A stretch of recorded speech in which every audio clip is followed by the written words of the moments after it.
बताइए। अरे बाबा के भजन सगरो सुनाता, सगरो सुनाता हो सगरो सुनाता। पिकअप डीजे देखा बनाता, देखो बनाता हो देखो बनाता। सारा संघटिया जुटल बड़े सा गाँव के चोटी पचीलम फुकाता। बेल के पतैया पर क्या लिखेगा?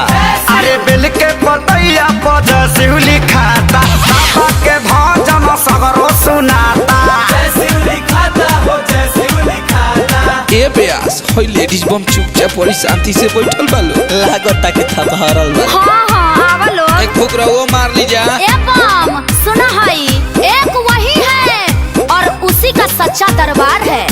आप जैसे कवरियन को तो गांजा पीने में ही बहार है। बिना खींचा ले चिलम बोलेंगे, क्या बोलोगी क्या सुनोगी? बिना खींचा ले चिलम बोलेंगे। ए डर मत बोला।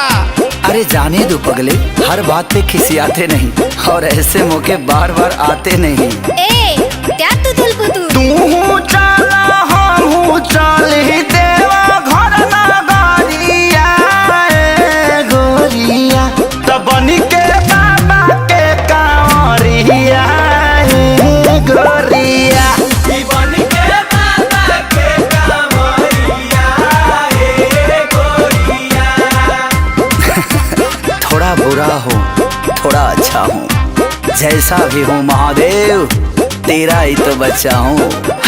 कि चार ओरी लौके गेरुआ रंग मन हरसायो जी, कि बड़ी भाग से सवनावा है आयो जी।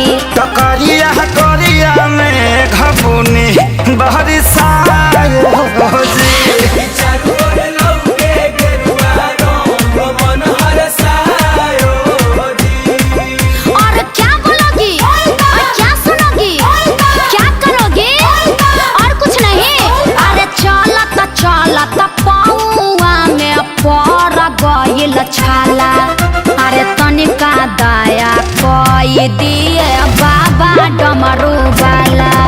आज तनिका दया कई दिए बाबा डमरू वाला।